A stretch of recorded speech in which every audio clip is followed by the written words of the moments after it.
Assalamualaikum warahmatullahi wabarakatuh. Perkenalkan, nama saya Alifi Jenitra, saya dari kelas 11 IPA 3. Di sini saya akan menjelaskan tentang kelenjar endokrin dan sekresi hormon.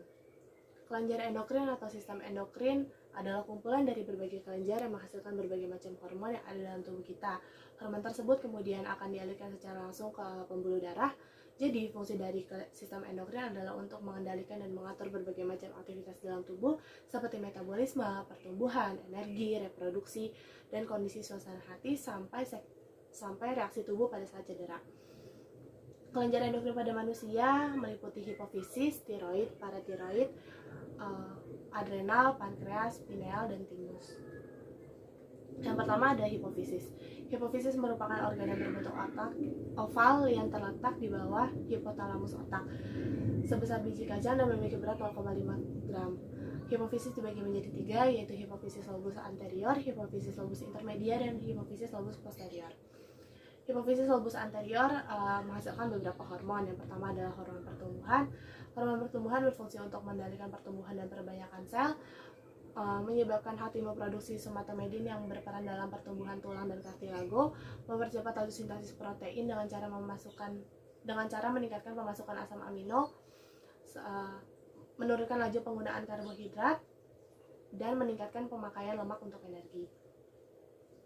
Selanjutnya ada abnormalitas dari hormon pertumbuhan. Yang pertama adalah kerdil, yaitu kekurangan atau hiposekresi selama masa anak-anak.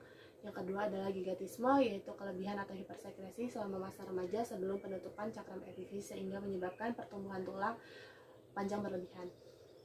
Yang ketiga adalah akromegali, yaitu perbesaran tulang yang tidak proporsional yang terjadi setelah penutupan cakram epifis. Selanjutnya adalah hormon perangsang tiroid. Hormon perangsang tiroid ini berfungsi untuk meningkatkan pertumbuhan dan perkembangan sel-sel kelenjar tiroid. Selanjutnya adalah hormon gonadotropin atau gonadotropik yang berfungsi untuk mengatur gonad. Hormon ini dibagi menjadi 2, yaitu ada FSH dan LH. FSH pada perempuan berfungsi untuk menstimulasi pertumbuhan folikel ovarium dan memproduksi hormon estrogen. Pada laki-laki, FSH berfungsi untuk menstimulasi pertumbuhan dan perkembangan spermatozoa dalam tubulus semiferus testis. Selanjutnya ada LH. Pada wanita, LH bekerja sama dengan FSH menstimulasi produksi esteron. LH berperan dalam ovulasi dan sekresi pada progesteron. Pada laki-laki, LH menstimulasi sel-sel di dalam tubulus semiferus testis untuk memproduksi androgen. Selanjutnya yang terakhir ada hormon PRL yang disekresikan pada saat wanita hamil dan menyusui. Selanjutnya ada hipofisis lobus intermedia. Hipofisis lobus intermedia terletak di antara hipofisis lobus anterior dan hipofisis lobus posterior. Hipofisis lobus intermedia ini menghasilkan 2 hormon, yaitu hormon endokrin yang merupakan zat penghilang nyeri alamiah yang merespons stres dan aktivitas seperti olahraga. Selanjutnya yang kedua adalah hormon MSH yang merangsang pertumbuhan pigmen dan penyebaran sel-sel penghasil pigmen pada epidermis. Yang selanjutnya ada hipofisis lobus posterior. Hipofisis lobus posterior ini menghasilkan hormon ADH dan hormon oksitosin.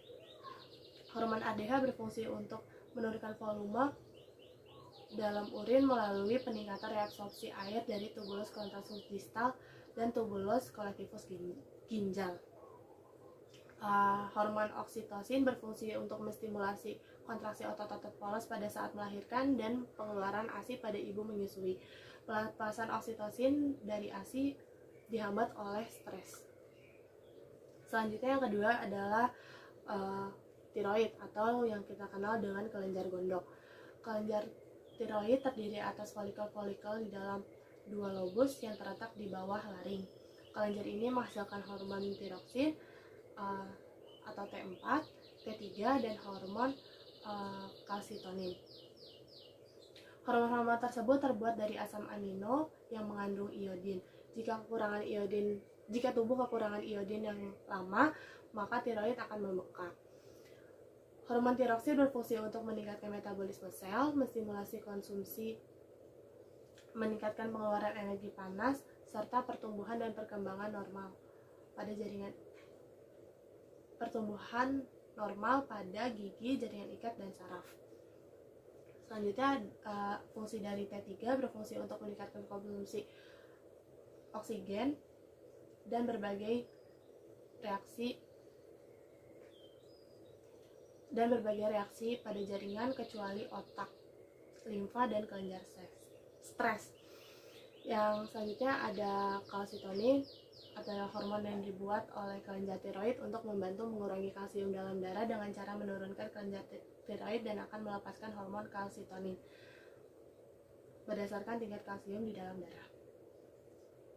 Abnormalitas dari sekresi tiroid yang pertama adalah hipotiroidisme, yaitu penurunan sekresi yang menyebabkan penurunan metabolisme. Yang kedua ada hipertiroidisme, yaitu sekresi hormon yang menyebabkan peningkatan metabolisme menurun, gelisah, diare, frekuensi denyut nadi meningkat, dan menyebabkan pembengkakan di bawah jaringan kantong mata. Selanjutnya adalah paratiroid. Paratiroid ini terdiri atas empat organ kecil sebesar biji apel yang terletak pada permukaan bagian belakang tiroid. Paratiroid menyekresikan hormon paratormon yang berfungsi untuk mengendalikan keseimbangan kalsium fosfat dalam tubuh melalui sebuah mekanisme. Abnormalitas dari hormon PTH ini adalah hiperparatiroidisme dan hipoparathyroidisme yang menyebabkan peningkatan aktivitas osteoklas dan pelemahan tulang, dan juga menyebabkan penurunan kadar kalsium dalam darah, peningkatan iritabilitas dalam tubuh secara terus-menerus. Yang keempat ada adrenal. Adrenal terletak di kutub atas ginjal berwarna kuning. Kelenjar adrenal dibagi menjadi dua, yaitu yang pertama ada medula. Medula ini menghasilkan hormon adrenalin yang berfungsi untuk meningkatkan frekuensi jantung, metabolisme, dan konsumsi darah. Yang kedua ada noradrenalin yang berfungsi meningkatkan tekanan darah dan menstimulasi otot jantung. Pada kelenjar adrenal bagian korteks menghasilkan hormon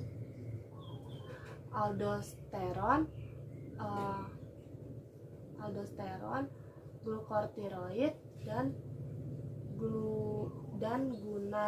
gonadotropin. Selanjutnya ada pankreas. Pankreas merupakan organ yang berbentuk pipi yang terletak di bagian belakang bawah lambung. Pankreas sebagai endokrin menghasilkan hormon yang pertama adalah glukagon. Glukagon dihasilkan oleh sel alfa yang berfungsi untuk meningkatkan penguraian glikogen hati menjadi glukosa sehingga kadar glukosa dalam darah meningkat, dan sintesis glukosa dari sumber non-karbohidrat dalam hati. Yang kedua ada insulin. Insulin dihasilkan oleh sel beta yang berfungsi untuk menurunkan katabolisme lemak dan protein sehingga menurunkan kadar gula darah. Selanjutnya yaitu ada hormon somatostatin.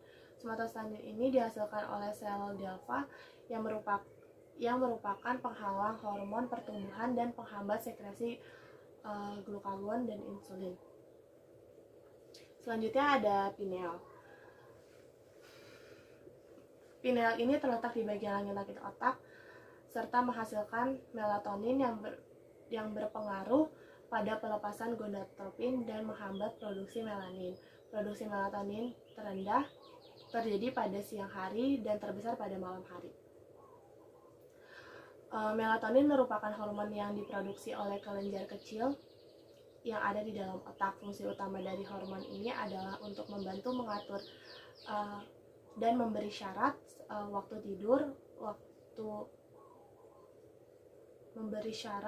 tidur, dan membantu untuk mengatur dan memberi sinyal. Selanjutnya ada timus. Timus terdiri atas dua lobus yang berwarna kemerah-merahan yang terletak di bagian atas posterior di atas jantung. Pada bayi yang baru lahir, ukurannya hanya sekitar 10 gram. Sedangkan pada masa remaja atau pubertas menjadi sekitar 30-40 gram. Namun pada setelah dewasa, timus ini berangsur-angsur menyusut. Timus ini juga tidak bertahan sampai kita tidak ada, jadi timus ini lama-lama akan menghilang. Hormon-hormon yang biasa diproduksi oleh kelenjar timus yakni adalah timopoetin atau timulon. Yang kedua ini adalah hormon yang berfungsi sebagai proses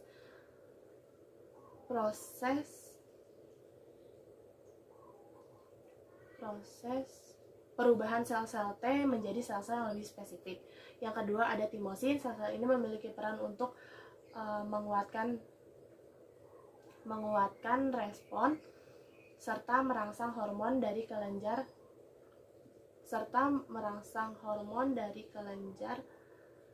lain. Yang terakhir adalah timik.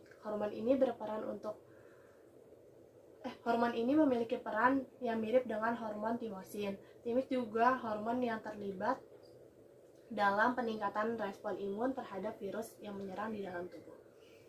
Sekian dari saya, kurang lebihnya mohon maaf. Wassalamualaikum warahmatullahi wabarakatuh.